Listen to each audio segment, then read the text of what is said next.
The hallway was silent, except for the hum of the air conditioning. Camille stood outside room 314 of the Meridian Hotel. Her right hand raised her knuckles 1 inch from the door. She had been standing like that for 4 minutes. She knew because she had counted every second. 80 degrees Fahrenheit outside.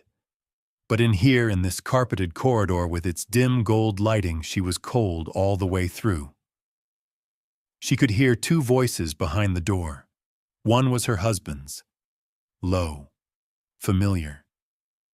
The voice she had fallen asleep next to for 17 years. The other voice belonged to a woman. Camille's wedding ring caught the light from the ceiling fixture above her. She stared at it. The small diamond her mother had helped her pick out. The one Darnell had slid onto her finger on a rainy Saturday in October 20 years ago. She knocked, and what she heard next would not just break her heart. It would save her life. Before we go any further, if you are watching this right now, I want you to stay with me, because this story is going to take you somewhere you did not see coming. Drop a comment and tell me where you are watching from and what time it is where you are. And if you are new here, please subscribe, because we tell the kind of stories on this channel that will stay with you long after the screen goes dark. Now, let's go back to that hallway. Let's go back to Camille. Camille Bowers was the kind of woman who remembered everyone's birthday. Not because she wrote them down, not because her phone reminded her, but because she paid attention. She paid attention the way only certain people do, the kind of people who grew up knowing that being seen was a gift, and so they made it their business to see others. She was 42 years old, 5 feet 4 inches tall, 138 pounds of quiet strength and patient love. She had taught art at Riverside High School in Atlanta for 14 years, and in that time she had watched hundreds of teenagers walk through her classroom door carrying everything that hurt them. Broken homes, empty refrigerators, the particular exhaustion of being young and unseen, and she had given them a paintbrush and told them that what was inside them was worth putting on paper, worth showing the world. Her students called her Mrs. B. They said it the way you say the name of someone you trust completely. Her classroom walls were covered in their work, portraits and landscapes and abstract explosions of color that had no name but meant everything. She kept every piece, every single one. Because Camille believed that when someone made something with their hands and their heart, it deserved to be remembered. She had learned that from her mother. Evelyn Bowers had been a seamstress for 39 years. Small woman, big hands. The kind of faith that didn't need to announce itself because it was present in every single thing she did. She had raised Camille alone after Camille's father left when Camille was 7 years old, and she had done it without bitterness, without complaint, without ever once making Camille feel like a burden. Evelyn had saved money her entire life. Not for herself, for Camille. 8 months ago, on a Tuesday morning in November, Evelyn Bowers had passed away quietly in her sleep at the age of 71. Heart failure. The doctors said she had not suffered. Camille chose to believe them because the alternative was something she could not carry. The inheritance was $240,000. 40 years of putting something aside every single week. Every birthday gift returned to the bank. Every Christmas bonus untouched. $240,000 that smelled like her mother's fabric and her mother's patience and her mother's love. Camille had not spent a single dollar of it. She was still deciding what her mother would have wanted. She had been married to Darnell Bowers for 17 years. To the outside world, Darnell was everything. Broad-shouldered and handsome with a voice that could fill a room without trying. He was a senior project manager at a commercial real estate firm respected by his colleagues, admired by his neighbors. At Greater Hope Baptist Church, where they had attended together since the second year of their marriage. Darnell served as a deacon. He organized the food drives. He mentored the young men's group. He shook every hand and remembered every name. People loved Darnell Bowers. They said so constantly. They said Camille was lucky. Camille had believed them for a long time, but there were things about Darnell that the outside world did not see. The way his warmth evaporated the moment the front door closed. The way he could make her feel invisible with one look, not an angry look, just a flat, disinterested one, the kind that said, "You are not worth the energy of my anger." The way he had started over the past year to ask questions about her mother's money. Careful questions. Reasonable-sounding questions. Questions wrapped in concern. You should put that in something that works for you, Camille. Money sitting in a savings account is money losing value. I have a contact. Very reputable. She handles high net worth portfolios. Let her take a look. Your mother worked her whole life for that money. Don't you want it to grow? Camille had listened. She had not acted. Something quiet inside her, some small, steady voice she had learned over the years to take seriously, kept saying, "Wait." She had waited. She was still waiting. 3 days ago, that small, steady voice got louder. The text came at 11:23 in the evening while Camille was grading student portfolios at the kitchen table. Unknown number, 7 words, and 1 address. Your husband is at the Meridian Hotel, room 314, every Thursday night. You should know. Camille had read it 3 times. Then she had set her phone face down on the table and sat very still for a long time. She did not cry. Not yet. She thought about calling Darnell. She thought about calling her best friend Rochelle. She thought about driving to the hotel right then at 11:23 at night in her grading cardigan and her house slippers. She did none of those things. Instead, she went to bed. She lay next to her husband. He had come home at 10, said he had been at a planning meeting, kissed her forehead, and she stared at the ceiling and listened to him breathe. She gave herself 3 days to think clearly. On the 3rd day, a Thursday, she drove to the Meridian Hotel alone. The lobby was quiet when she arrived, soft lighting, the faint smell of cedar and cleaning product. A few business travelers moving through with rolling luggage. Background music so neutral, it was almost an absence of sound. Camille walked to the elevator bank and pressed the button for the 3rd floor. She did not check in at the front desk. She did not call ahead. She simply walked her heels quiet on the marble floor, her face composed in the particular way she had learned to compose it when she needed to hold herself together in public. Near the elevator, a housekeeping cart sat partially blocking the hallway. An older woman in a gray uniform was moving methodically, restocking the cart from a supply closet. She looked up briefly as Camille passed. Something shifted in her expression, not recognition exactly, but a kind of careful attention.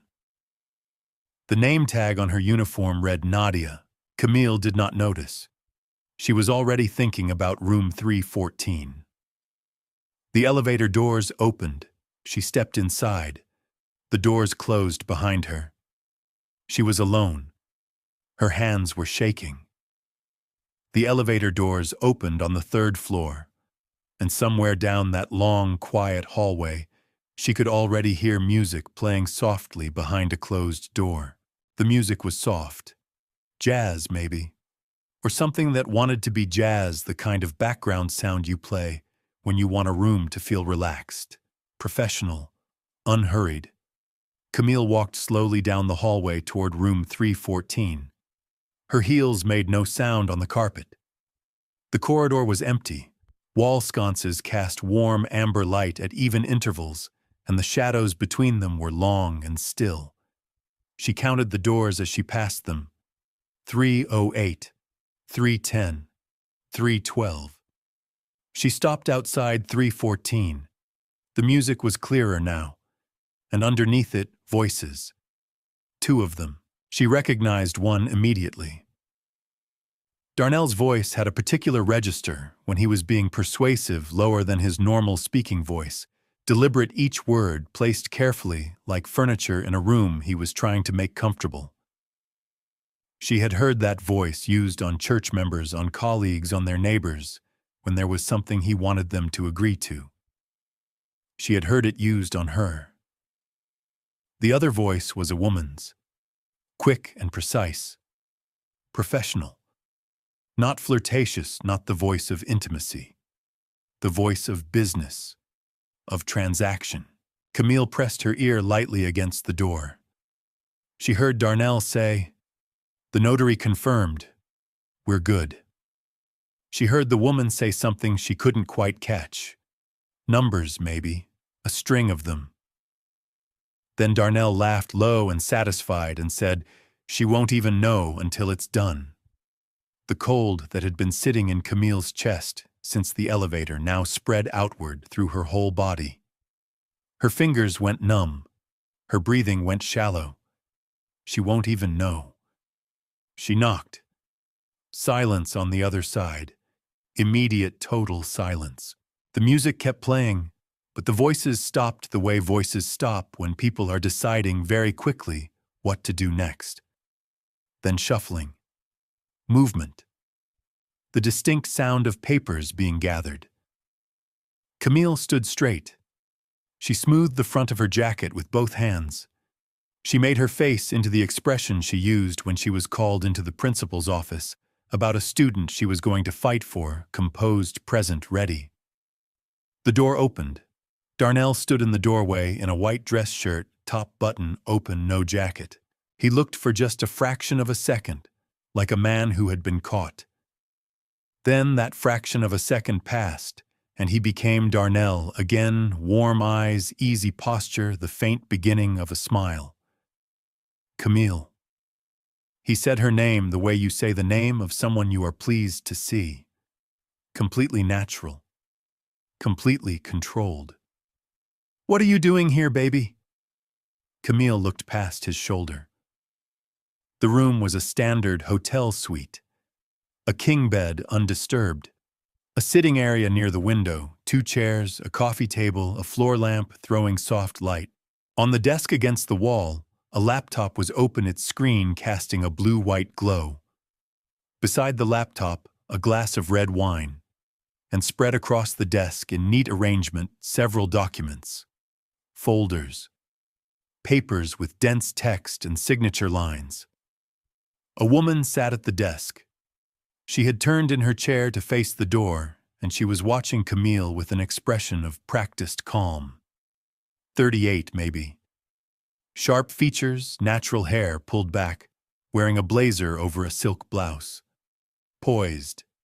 Composed. Not guilty-looking. Deliberately not guilty-looking. "Camille," Darnell said again, stepping slightly to the side in invitation. "Come in. This is Simone Trask. She's the financial consultant I mentioned. We've been working on your investment portfolio. I told you about this, remember?" He had not told her about this. Camille stepped inside. Simone stood and extended her hand. Her handshake was firm. Her smile was the kind of smile that had been practiced in mirrors. "It's so nice to finally meet you," Simone said. "Darnell talks about you constantly." "Does he?" Camille said. It was not a question. She looked at the desk, at the papers spread across it, at the laptop with its open spreadsheet full of numbers, at the wine glass, one glass she noticed. One glass which meant they had not been expecting company, and then she saw it. At the top of the nearest document, partially visible beneath a manila folder that had been slid hastily over it, she could see 3 lines of text, a header, an account name, her name, Camille Evelyn Bowers, and beneath it, partially obscured but unmistakable, a string of numbers she recognized. The account number for her mother's savings, the one she had memorized the week after Evelyn passed, sitting in the bank with a tissue in her hand and a pen she could barely hold. Her eyes dropped lower to the bottom of the visible page, a signature line, already filled in. Her handwriting. Her name signed in the looping cursive her mother had taught her when she was 8 years old. Handwriting she had never written on any document in that room, on any document anywhere. Not once. Not ever. Camille looked up at Darnell. He was watching her, still smiling, but his eyes, just for a moment, just a flicker, were doing a calculation. Then Simone reached across the desk smoothly and without hurry and slid a second folder directly over the document. The movement was casual, practiced, the movement of someone who had done this before. "Can I get you some water?" Simone asked pleasantly. "It's a warm night." Nobody spoke for a moment. Camille stood in the center of the room, equidistant between the door and the desk, and felt the particular quality of a silence that is being manufactured, a silence that two people are building around her like walls. In the hallway outside, she did not hear the soft rumble of wheels on carpet. She did not notice the housekeeping cart that had stopped just outside the open door. She did not see the older woman in the gray uniform standing very still beside it, looking into the room with an expression that was not casual curiosity, but something far more urgent. Nadia's eyes moved from Darnell to the desk to Camille. Her right hand, resting on the handle of the cart, tightened slowly. She had seen this before. Not this room, not these people, but this. This exact arrangement. This exact silence. And then Simone, reaching for her wine glass, glanced down at the spreadsheet on her laptop and said without thinking, the way people speak when they have rehearsed something so many times, it becomes automatic, "The full 240,000 clears by Friday." The room went very still. Camille had not told anyone in that room how much her mother had left her. Not Simone. Not Darnell. Not anyone. Camille looked down at the desk one more time. Her name, her mother's account number, and a signature line at the bottom already filled in with her handwriting. Handwriting she had never written. The number hung in the air like smoke. $240,000. Simone heard it the moment it left her own mouth. Her wine glass stopped halfway to her lips. Something moved across her face, not guilt, not regret, just the swift mechanical recognition of a miscalculation. She set the glass down carefully, said nothing, recalibrated. Darnell moved first. He turned to Camille with the unhurried ease of a man who had prepared for exactly this moment and was not afraid of it. He put his hand on the small of her back. Warm, familiar, the gesture of a husband who has nothing to hide, and guided her gently toward one of the chairs near the window. "Sit down, baby," he said softly. "Let me explain." Camille sat, not because she wanted to, because her legs made the decision before her mind could override them. "The 240, Darnell said, pulling the other chair close and sitting across from her, elbows on his knees, voice low and reasonable. "That's the full amount we're working with. I told Simone the figure when we started structuring the portfolio. I needed her to have the complete picture." He looked at her steadily, patient, gentle, the face of a man explaining something obvious to someone he loves. "You don't remember," he said. "Baby, we talked about this. Back in January. You were going through a hard time right after the holidays, right after the first real wave of grief. You said you trusted me to handle it.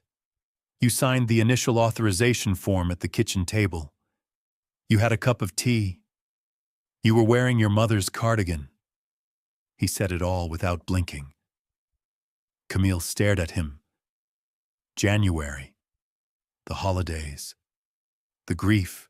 The cardigan. Every detail chosen precisely because it was true. She had been wearing her mother's cardigan in January. She had been going through a hard time. She had been numb and slow and moving through her days like someone walking underwater. And that was exactly why she could not be certain. Could she have signed something? Could she have sat at that kitchen table in her grief and put her name on a document she didn't fully read? The doubt arrived like a slow leak. Not a flood, just a thin, cold thread of uncertainty that found its way through the smallest crack. Simone spoke from the desk, her voice helpful and warm.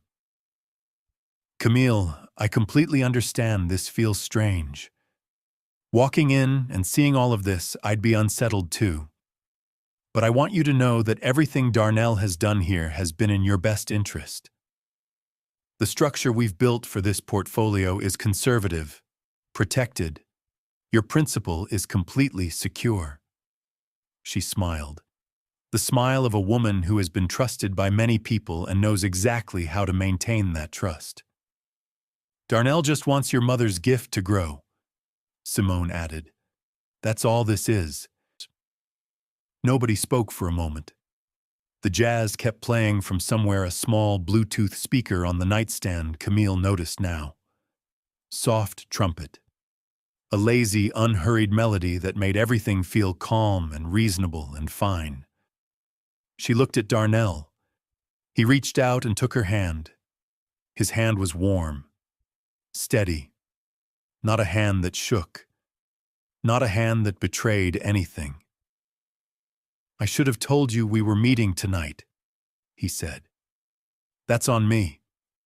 I didn't want to bother you with the details when you're already carrying so much. I was trying to take care of things. Like I always do."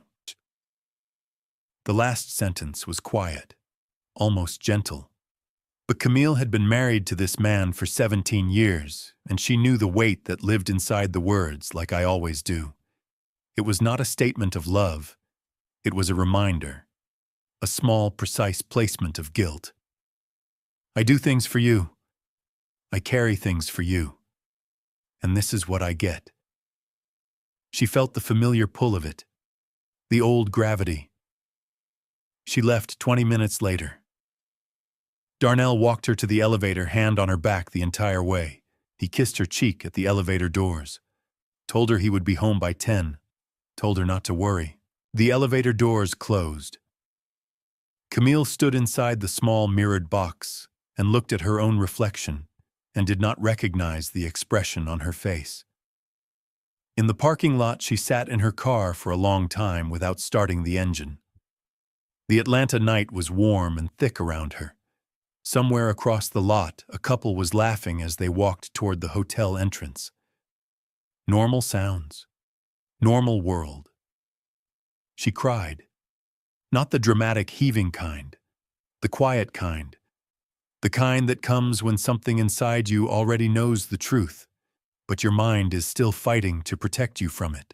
She wiped her face with the back of her hand. Then she picked up her phone and opened her email.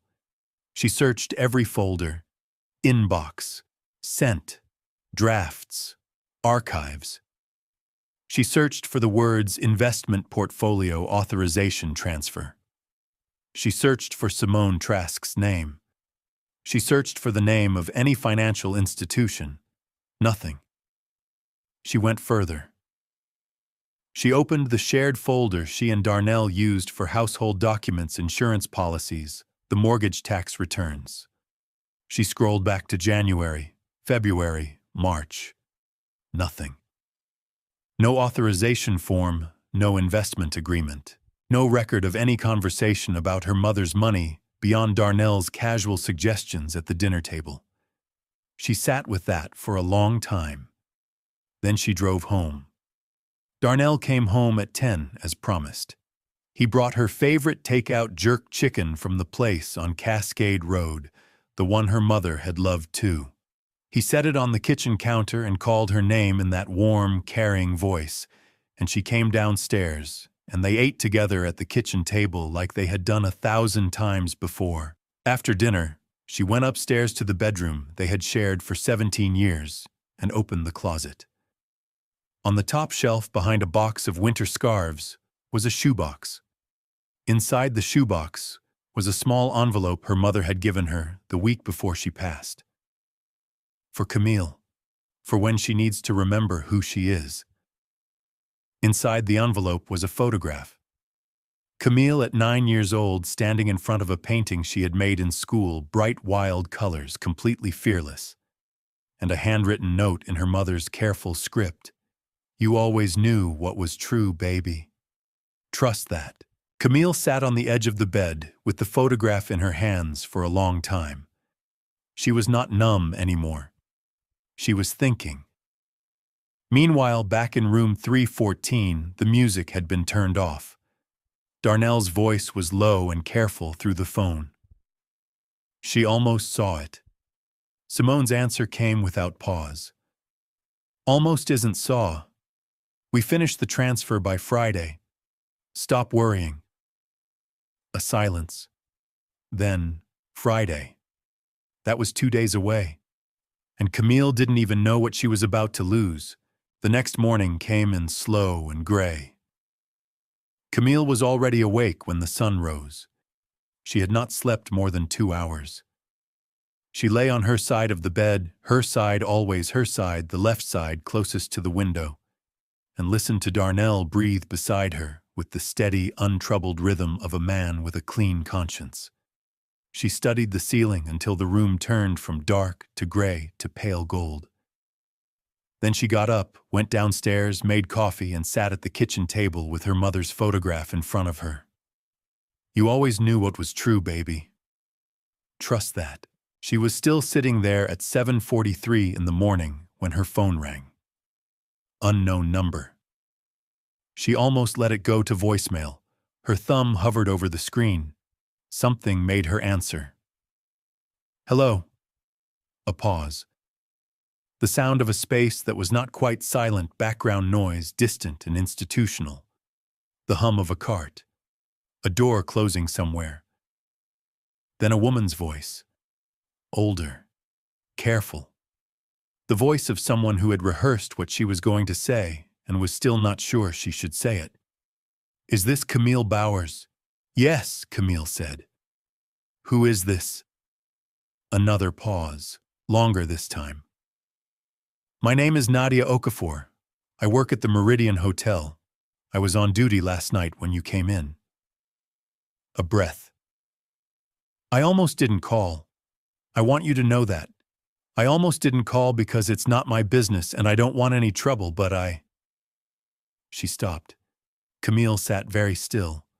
Her coffee cup was halfway to her lips. She set it down without drinking. I'm listening, Camille said quietly.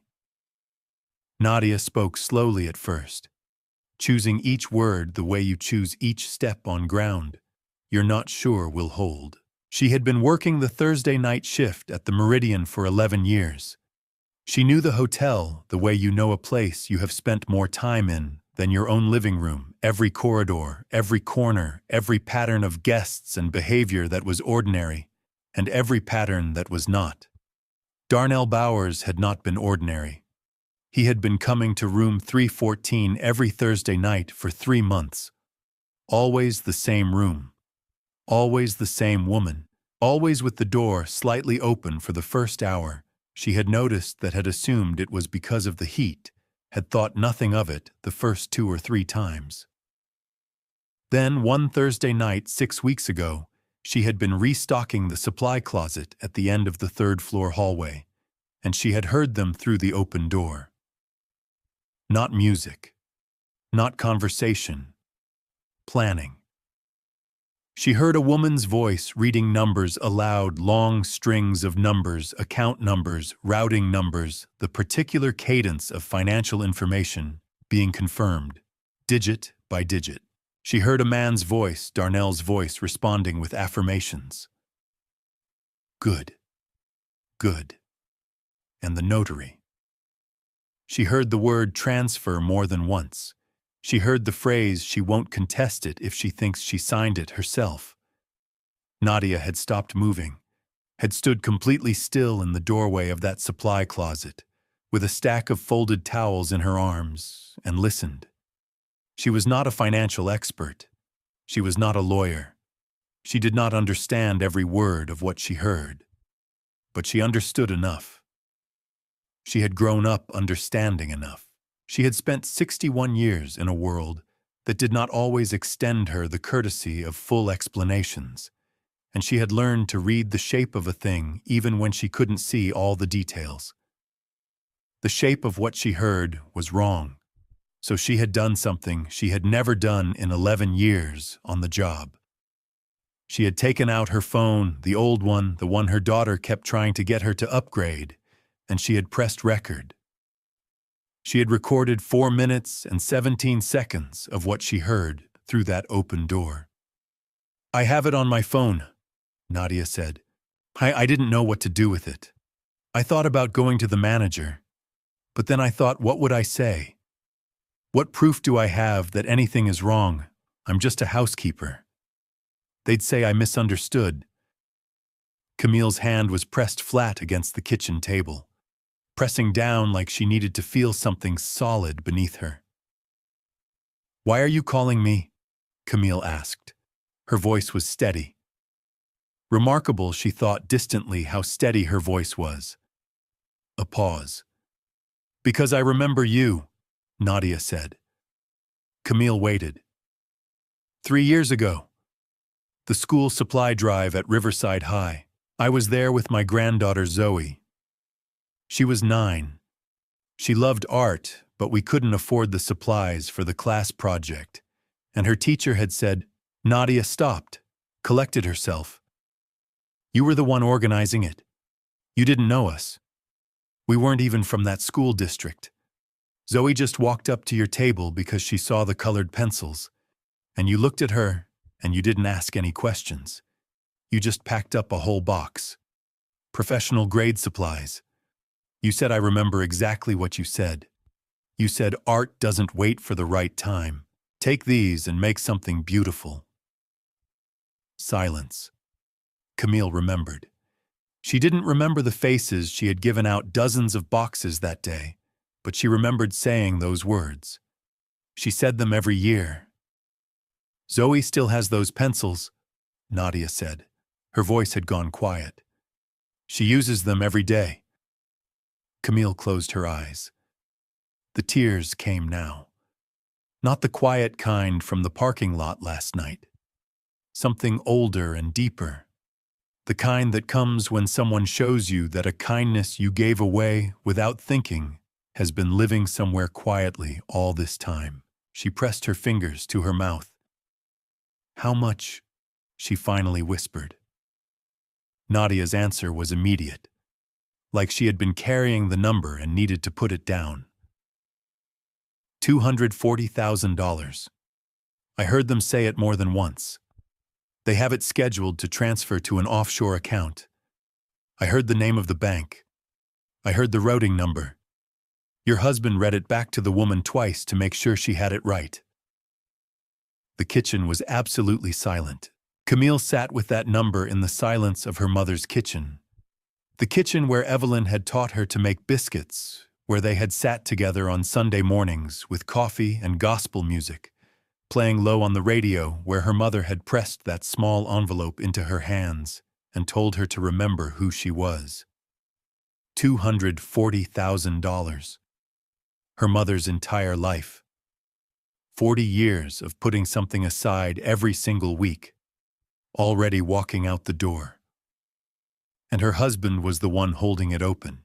Camille sat at the kitchen table for 3 minutes after Nadia hung up. 3 minutes of absolute stillness. The coffee in her cup had gone cold. The morning light had shifted from pale gold to bright white, the kind of Atlanta morning light that finds every surface and makes everything look clean and ordinary and fine. Nothing was fine. She picked up her phone and called her bank. The automated system answered first. She pressed through the options with controlled precision: account services, account activity, pending transactions. When the customer service representative came on the line, A young woman with a cheerful voice, Camille gave her account number and security information and asked about any pending transfer requests on the account linked to her mother's estate. A pause. Keyboard sounds. Yes, Mrs. Bowers, I'm showing a transfer authorization submitted 4 days ago. The amount is $240,000 scheduled to process this Friday at 9 in the morning. It shows as... Stop, Camille said. Do not process that transfer. Another pause. The representative's voice shifted, careful now, trained for exactly this kind of call. Mrs. Bowers, I need to let you know that to formally dispute or freeze a scheduled transfer, you would need to speak with our fraud investigation team and provide... Then connect me, Camille said. Right now, please. The fraud investigator's name was Mr. Gerald Webb. He had a measured, unhurried voice and the particular manner of someone who had heard many urgent stories and had learned to take all of them seriously without being moved by any of them. He listened to Camille for 4 minutes without interrupting.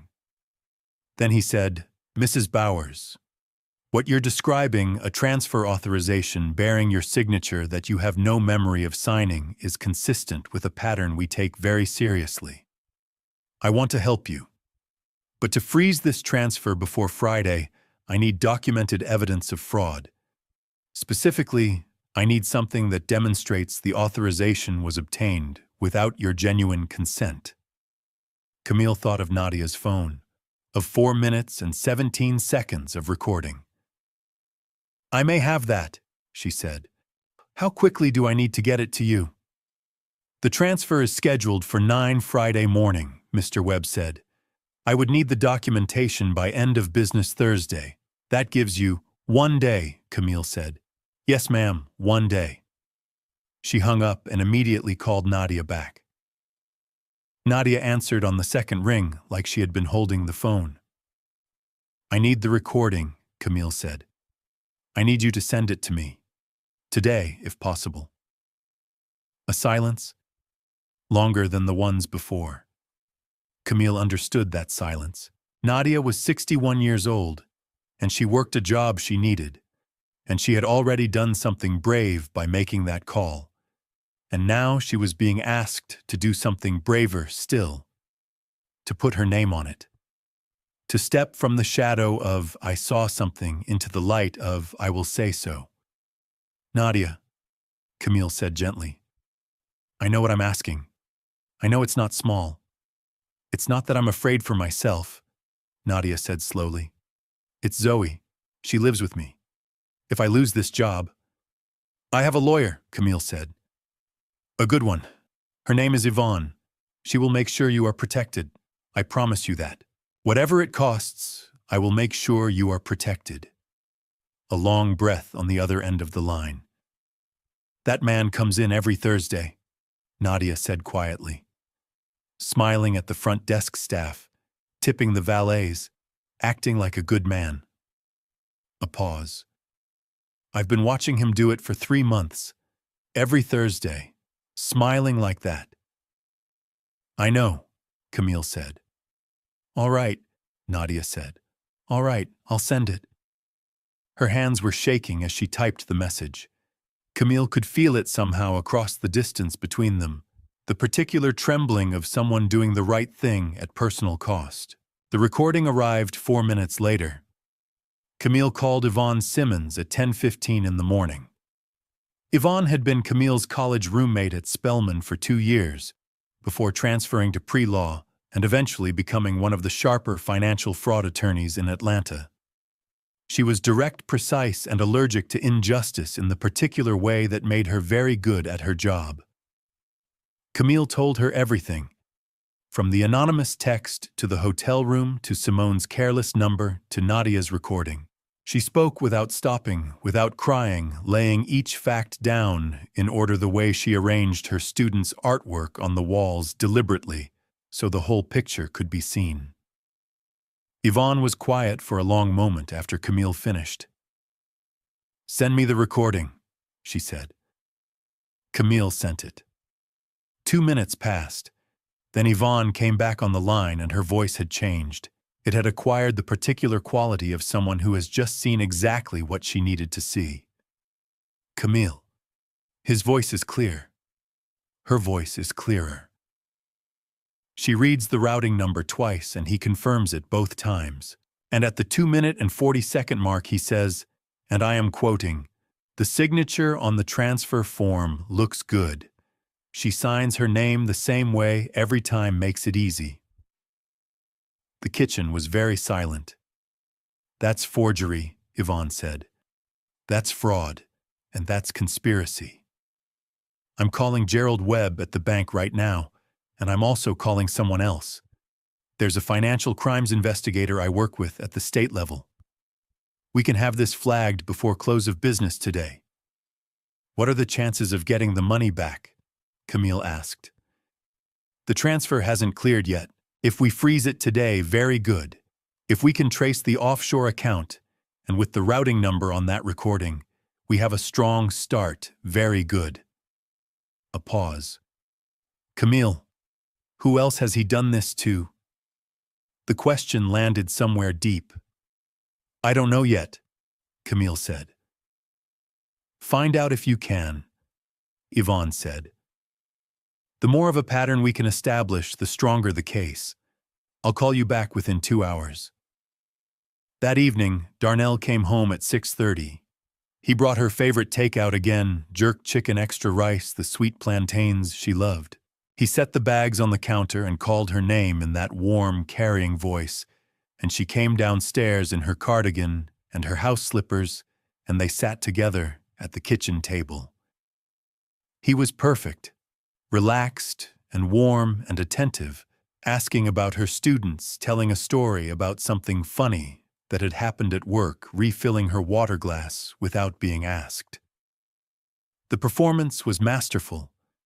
The performance was seamless. Camille smiled at the right moments, asked questions at the right moments, laughed softly once when the story called for it. Her heart was pounding so hard, she could feel it in her teeth. After dinner, Darnell leaned back in his chair and said with the casual ease of a man asking about the weather, "I'll need you to stop by the bank tomorrow, baby. Just a small signature to finalize the investment transfer. Shouldn't take more than 10 minutes. Camille looked at him across the table. At this man she had built a life with. At this face she had trusted completely. "Of course," she said. "Whatever you need." She went to the bathroom and turned on the faucet and pressed a towel to her face and cried silently into it for 90 seconds. Then she stopped, wiped her face, looked at herself in the mirror. Then she walked to the bedroom, closed the door quietly, and called Yvonne. She had one night. One night to stop a man she had trusted with 17 years of her life from stealing the last thing her mother ever gave her. Yvonne answered before the first ring finished. "I was waiting for you to call," she said. "Talk to me." Camille sat on the edge of the bed in the dark bedroom, her back straight, her voice low. Darnell was downstairs. She could hear the television, the comfortable sound of a man settling in for the evening, with nothing on his conscience. She told Yvonne about the bank trip request, about the casual ease of it, about the way he had said just a small signature like it was nothing, like it was a grocery list item. Like $240,000 of her mother's life was an errand. Yvonne listened without interrupting. "Good," she said when Camille finished. "That's actually good. He thinks tomorrow is still his. That means he hasn't changed anything. The account, the transfer, the timing, it's all still in place." "What do? We let him take you to the bank," Yvonne said. "Exactly like he planned. Except when you walk in, Gerald Webb's fraud investigation team will already be there. And someone else." "Who?"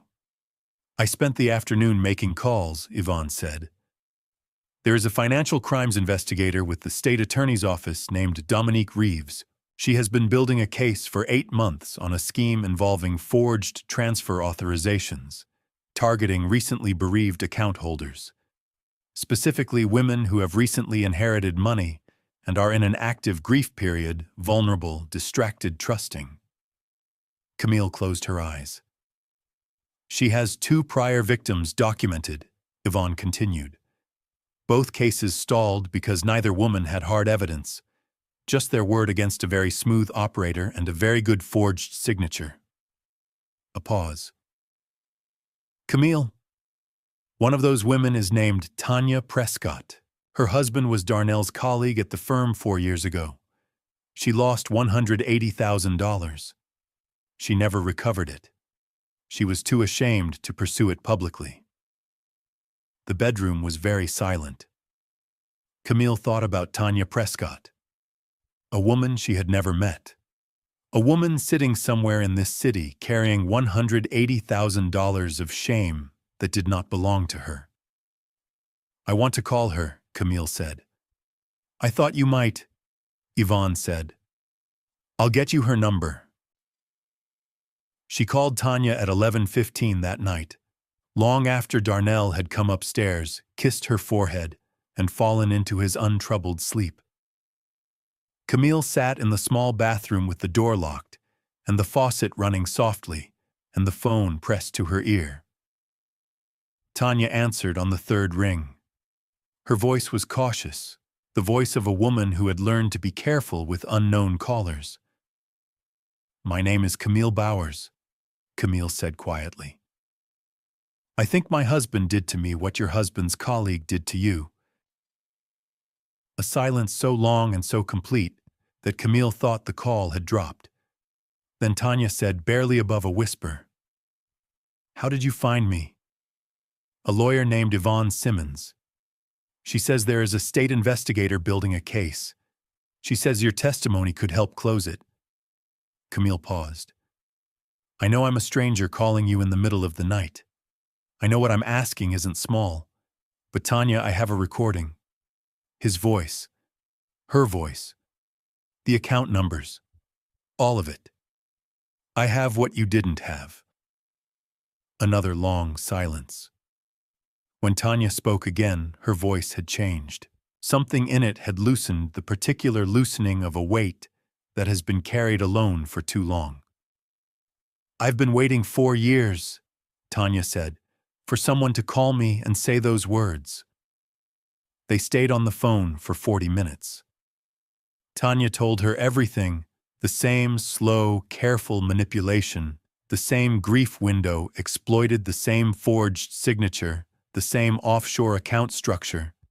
Different woman, different money, same architecture of betrayal. By the time they hung up, Tanya had agreed to provide a formal statement to Dominique Reeves in the morning. Camille sat on the bathroom floor for a moment, after she hung up her back against the tub, the faucet still running. She was not crying. She was past crying. She was in the place past crying where everything becomes very clear and very still and you can see exactly what needs to happen next. She got up, washed her face, went back to bed. She lay beside Darnell in the dark and stared at the ceiling and thought about her mother. You always knew what was true, baby. Trust that. She had trusted it, and it had led her here not to destruction, but to the edge of something that was going to require everything she had. She was ready. At 2 o'clock in the morning, Yvonne sent a single text message. Transfer frozen, web confirmed. We're set for tomorrow. Get some sleep. Camille read it twice. Then she turned her phone face down on the nightstand and closed her eyes. She did not sleep, but she rested. There is a difference. In the morning, Darnell was cheerful. He made coffee a gesture so rare that Camille noted it, the way you note weather that doesn't match the season. He hummed something low and wordless while he moved around the kitchen, and when he set her cup in front of her, he squeezed her shoulder and said she looked beautiful. She thanked him. They drove to the bank together in his car. Darnell talked the whole way easy, comfortable, the kind of conversation that fills space without requiring anything. He talked about a project at work, about the pastor's sermon from Sunday, about wanting to take a trip to New Orleans in the fall. New Orleans, in the fall, with $240,000 that did not belong to him. Camille looked out the passenger window at the Atlanta streets moving past and said, at the right intervals and kept her hands very still in her lap. The bank came into view. Darnell pulled into the parking lot and turned off the engine and looked at her with a warm smile. "This won't take long," he said. "I promise." "I know," Camille said. They walked in together. The lobby was cool and quiet, the way bank lobbies always are, a particular institutional calm, all muted colors and low voices, and the sense that money is a serious matter handled by serious people. A woman in a navy blazer stood near the customer service desk. She had a notepad in her hand, and the particular stillness of someone who is exactly where she is supposed to be. She looked up when Camille walked in. Their eyes met.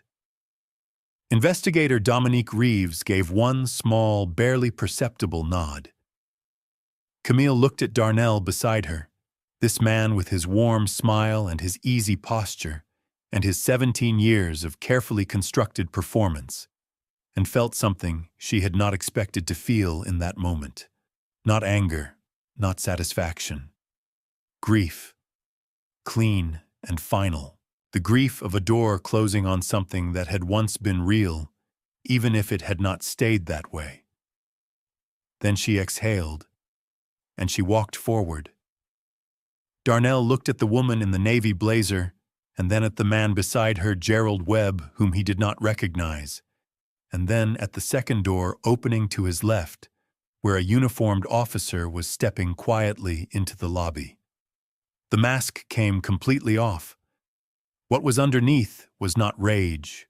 It was not defiance. It was something smaller and more revealing than either of those things. It was fear. Plain, undisguised animal fear.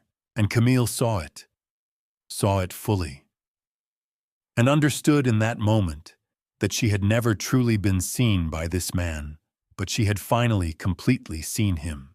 Everything happened quietly. That was the part Camille would remember later, not shouting, not drama, not the kind of confrontation she had imagined in the dark hours of the night before. Just a series of quiet, deliberate movements in a cool bank lobby on a Friday morning, while the rest of Atlanta went about its business outside the glass doors. Gerald Webb introduced himself to Darnell in a measured, professional voice and asked him to step into a private meeting room. A courtesy, not a request. The kind of invitation that has only one correct answer. Darnell looked at Camille. She met his eyes and said nothing. He looked at Webb, at Dominique Reeves, at the officer near the second door. His jaw tightened once, a single involuntary contraction, and then the performance reasserted itself slower this time, like an engine turning over in cold weather. "Of course," Darnell said smoothly. "Happy to clear up any confusion." He followed Webb into the meeting room. Camille followed Dominique Reeves into a second room across the hall. In Camille's room, there was a table, 4 chairs, a box of tissues, and a paper cup of water that someone had placed there in advance. Small kindnesses, deliberate ones. Dominique Reeves sat across from Camille and opened her notepad and looked at her with the direct, steady gaze of a woman who had sat in this chair many times and understood exactly what it cost the person on the other side of the table to be here. "Before we begin," Dominique said, "I want you to know that what you did in the last 24 hours, the calls you made, the evidence you secured, the witness you brought forward, that is not nothing. That is not a small thing. Most people in your position don't move that fast." Camille looked at her hands on the table. "I had help." "You did," Dominique said. But you had to be willing to use it. She opened a folder. I'm going to walk you through what we know, and I need you to fill in the gaps. Are you ready? Yes, Camille said. She was. Across the hall, Darnell's performance lasted approximately 11 minutes. He began with the reasonable explanation, the investment portfolio, the authorization Camille had signed the financial consultant, working in her best interest. He was calm. He was detailed. He spoke with the fluent, unhurried confidence of a man who had rehearsed this version of events many times. Gerald Webb let him finish. Then he opened his own folder and placed 3 documents on the table in front of Darnell. The first was a forensic analysis of the signature on the transfer authorization, prepared by a document examiner retained by Yvonne the previous afternoon. The analysis noted 17 specific inconsistencies between the signature on the form and verified samples of Camille's genuine signature pressure. Variations, pen lift patterns, letter connections that were almost right, but not quite. The kind of inconsistencies invisible to the casual eye, but unmistakable to an expert. The second document was a transaction record showing the partial transfer of funds, $42,000, that had already moved from a connected account into an offshore holding structure 2 weeks prior. A test transfer. A trial run. Darnell looked at the second document and said nothing. The third document Webb placed on the table was a printed transcript of Nadia's recording. Every word, every number, every exchange between Darnell and Simone in room 314 of the Meridian Hotel, laid out in clean black type on white paper. Webb tapped the transcript with one finger. At the 2-minute and 40-second mark, he said quietly, "You state that the signature on the transfer form, and I'm quoting directly, looks good, and that Mrs. Bowers signs her name the same way every time makes it easy. Can you help me understand what you meant by that?" Darnell looked at the transcript for a long time. Then something happened that Camille would hear about later from Yvonne, who had been briefed afterward by Dominique Reeves, who had been in the room. Darnell cried. Not the quiet, private kind. The full kind. Shoulders shaking, face in his hands, the raw, wrenching sound of a man in genuine distress. And it was Yvonne told Camille this carefully, very convincing. The kind of crying that made you want to reach across the table. The kind that had probably worked before. Between the sobs, the words came in pieces. I love her. I love Camille. I made a terrible mistake. It was never supposed to go this far. Simone, it was Simone's idea. She came to me. She said it was a simple investment structure. I didn't understand what I was agreeing to. I was trying to provide for my family. I was trying to build something for us. I would never hurt Camille. She is everything to me. Webb listened, did not reach across the table, did not hand him a tissue. When Darnell finished, Webb said, "Mr. Bowers, in the next room, Investigator Reeves is currently speaking with Tanya Prescott, who has provided a detailed statement regarding a nearly identical scheme executed 4 years ago, which resulted in the loss of $180,000 from her personal inheritance account. The offshore account structure in that case matches the one in this case. The notary used in that case matches the notary identified in this case." Darnell went very still. The crying stopped. Completely. Like a faucet turned off. And in that sudden stillness, the truth of the performance became visible to everyone in the room. Simone had been waiting in the parking lot. She had parked 2 rows behind Darnell's car engine, running phone in hand. She had been watching the bank entrance and had seen the officer, had seen Dominique Reeves, had made the calculation in approximately 4 seconds. She put the car in reverse. A second vehicle pulled in behind her before she could complete the turn. A man in a plain gray jacket stepped out and walked to her window and showed her his credentials and asked her very politely to turn off the engine. Simone sat in the driver's seat with both hands on the steering wheel and stared straight ahead. Her face was calm, composed. Even now, the face of a woman who did not do guilt, who had filed it away somewhere long ago as an unaffordable expense. But her hands, Camille would later learn, were shaking. Back across the hall, Dominique Reeves placed Nadia's recording device, her phone transferred to a secured evidence file, on the table between herself and Camille. She pressed play. Camille listened to her husband's voice confirming her mother's account number, confirming the routing number, confirming the forged signature. His voice was relaxed in the recording, easy. The voice of a man who was not afraid of consequences because he did not believe they were coming. She listened to every second of it without looking away. When it finished, the room was silent. Dominique looked at her carefully. "Are you all right?" Camille thought about the question seriously. She looked at the tissue box on the table, at the paper cup of water, at her own hands resting flat and still on the surface in front of her. "I will be," she said. She stood up slowly, smoothed the front of her jacket with both hands, the same gesture she had made outside room 314 2 nights ago, a lifetime ago. Then she looked at Dominique Reeves and said the 7 words she had been carrying since the moment she walked into this building. "I want my mother's money back."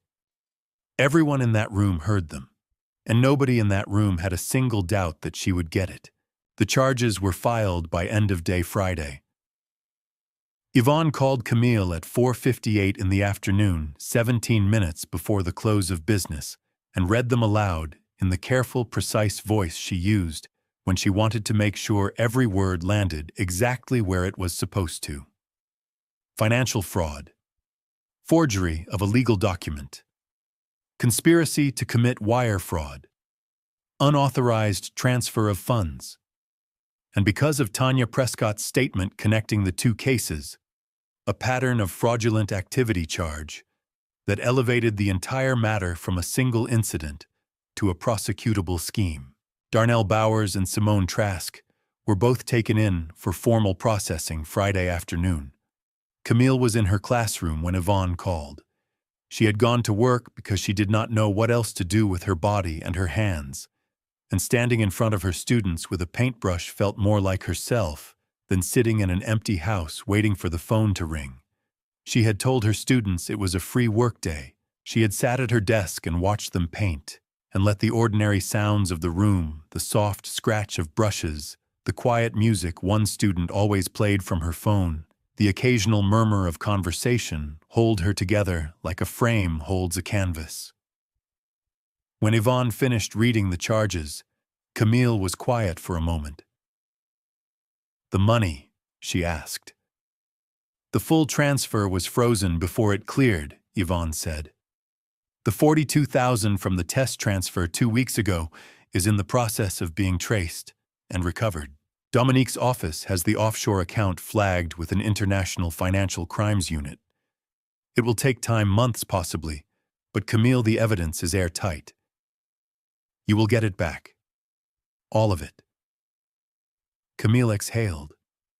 It was a long, slow exhale.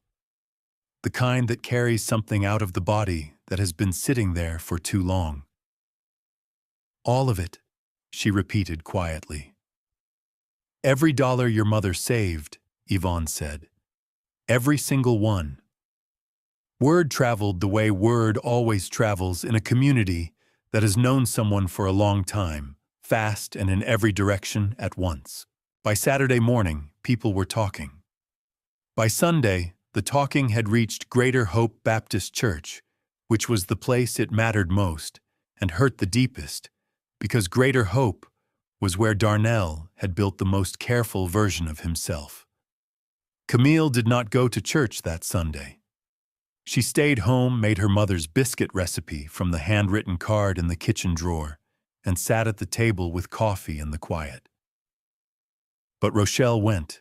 Rochelle, her best friend of 22 years, who had shown up at Camille's door Friday evening with 2 bags of groceries and had not asked a single question before putting her arms around her, went to Greater Hope that Sunday morning and afterward called Camille and told her everything. The deacons had met before service. The conversation had been brief. Darnell's name was formally removed from the deacon board by unanimous decision. His photograph, the one that had hung in the fellowship hall for 9 years, the official portrait taken the year he was installed. Darnell in his Sunday best with his wide, warm smile was taken down from the wall. Brother Calvin Dupree, 73 years old, who had personally mentored Darnell when he first joined the church and had spoken at his installation and had defended his character to anyone who questioned it. Over the years, sat in the front pew that Sunday with his hands folded in his lap and did not sing during the opening hymn. When the service ended and the congregation filed out into the morning sunlight, Calvin Dupree stood on the church steps and said to no one in particular in the quiet, carrying voice of a man who had lived long enough to know that some disappointments don't have adequate words, "I vouched for that man. I put my name next to his." He shook his head slowly. "Lord have mercy. I put my name next to his." Nobody around him said anything. Nobody needed to. Simone Trask's financial license was suspended pending investigation by Tuesday of the following week. 3 of her other clients, all women, all recently bereaved, all in the process of managing inherited accounts, had already contacted Dominique Reeves's office after news of the case became public. 3 more women, 3 more stories with the same architecture. Dominique called Camille on Tuesday evening. "You opened a door," she said simply. "Other people are walking through it now." Tanya Prescott called on Wednesday. Camille answered on the first ring. They had spoken once before in the dark of that bathroom at 11:15 at night, in hushed voices, while Darnell slept down the hall. That conversation had been about evidence and timing and what needed to happen next. This one was different. This one was just 2 women on the phone in the middle of an ordinary Wednesday, sitting with something that had no clean name, not quite relief, not quite closure, something in between. Something that felt like the moment after you have been holding your breath for a very long time, and you finally let it go. "I got a call from Dominique this morning," Tanya said. "They found the offshore account, both of them, mine and yours in the same structure." Her voice was steady but thin, the way a voice gets when it is carrying more emotion than it is showing. She said, "There is a real possibility I will recover my money, after 4 years." Camille closed her eyes. "Tanya." "I know," Tanya said.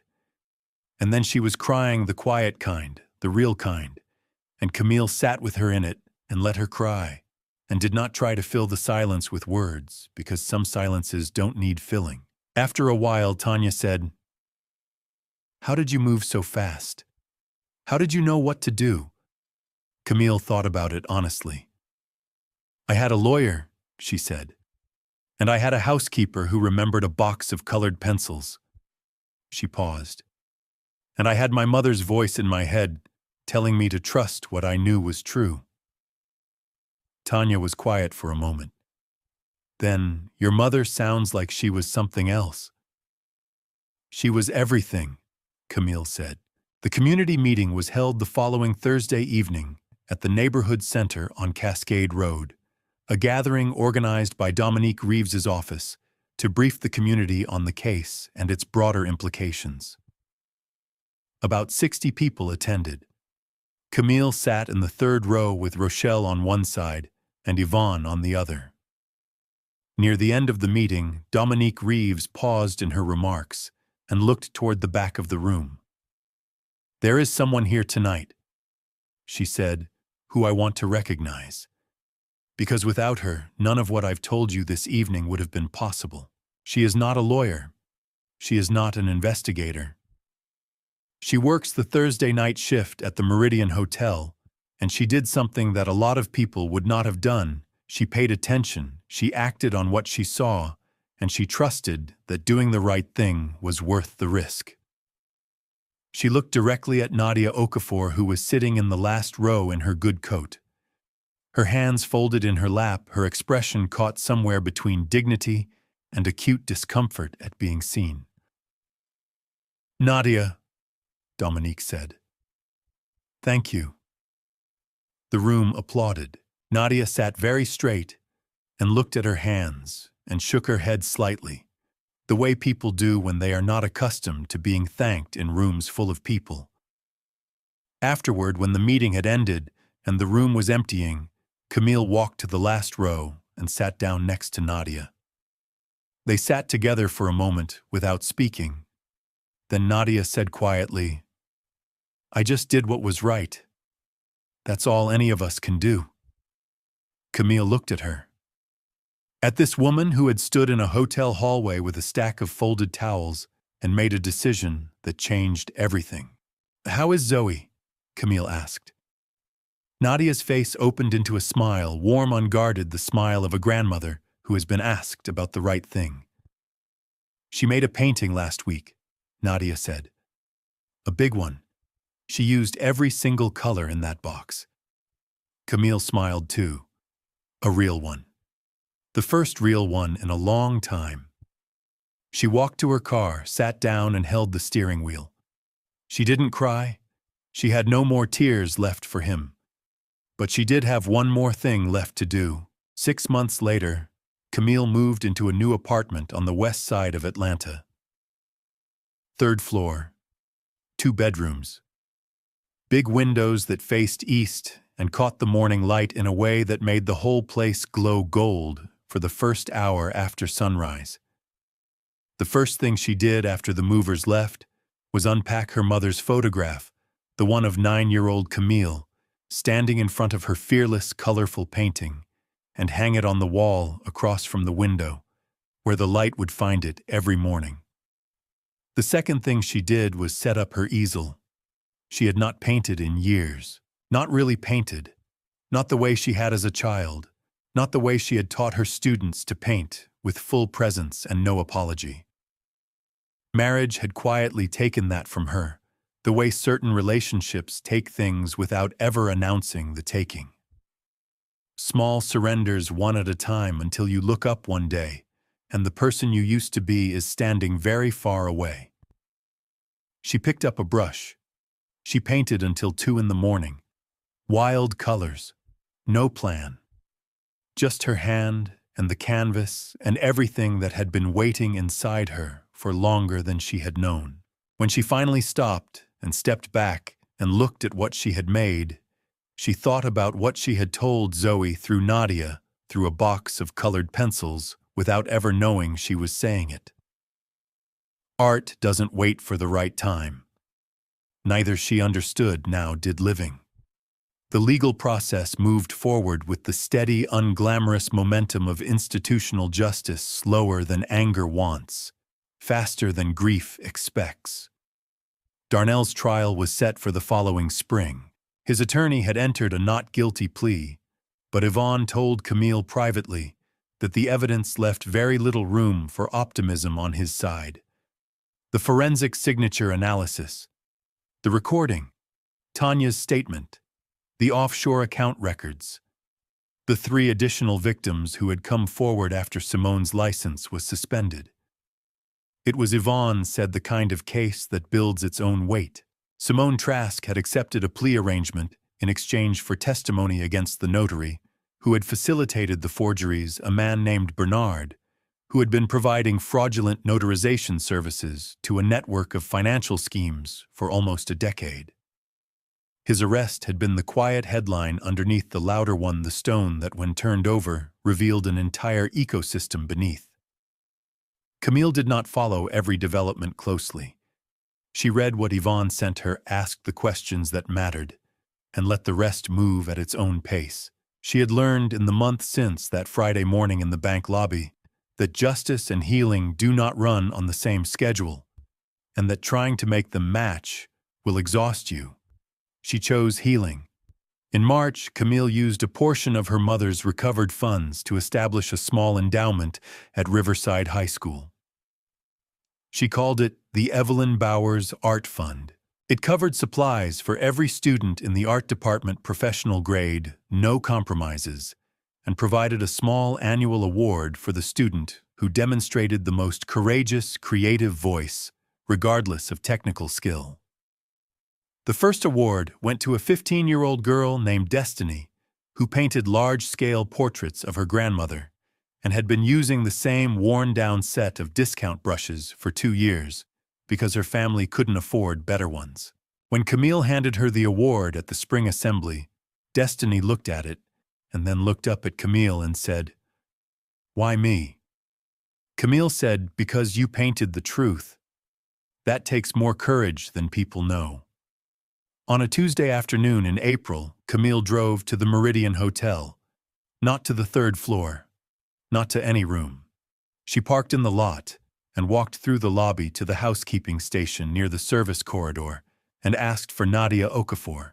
Nadia came around the corner in her gray uniform, her cart behind her, her expression shifting from professional neutral to something warmer and more complicated when she saw who was waiting. Camille held out a box, large, flat, tied with a ribbon. "For Zoe," she said. "Professional grade, the kind that last." Nadia took the box and held it against her chest and pressed her lips together and looked at the ceiling for a moment, the way people do when they are trying to keep something in. "You didn't have to," she said. "I know," Camille said. "That's why I wanted to." They stood together in the service corridor of the Meridian Hotel, a teacher and a housekeeper, 2 women who had never planned to know each other, and the silence between them was the good kind, the kind that doesn't need filling. There is something this story asks us to sit with. Not every betrayal announces itself. Some of the most dangerous ones arrive in familiar voices with warm hands bringing your favorite takeout on a Friday night. They learn your patterns. They study your grief. They use the very love you offer them as the tool to reach what they are really after. But here is what Camille's story also tells us. The truth has its own allies. They are not always the powerful ones, the loud ones, the ones with titles and offices and letters after their names. Sometimes the truth is being held by a woman on the night shift with an old phone and a good conscience and a memory of a box of colored pencils. Sometimes the thing that saves you is a kindness you gave away years ago without keeping score. And sometimes the bravest thing you can do is trust the quiet voice inside you that has been telling you the truth all along. The one that sounds, if you listen closely enough, a little like your mother. If this story moved you, if something in Camille's journey felt familiar or true or close to something you have carried, I want to hear from you. Drop a comment below and tell me where you are watching from and what time it is where you are. Tell me what part of this story stayed with you. And if you are new to this channel, welcome. This is what we do here. We tell the stories that matter. The ones about ordinary people who find extraordinary strength in the hardest moments. If that is something you want more of, please subscribe and stay with us. We have more stories to tell, and we are so glad you are here for them.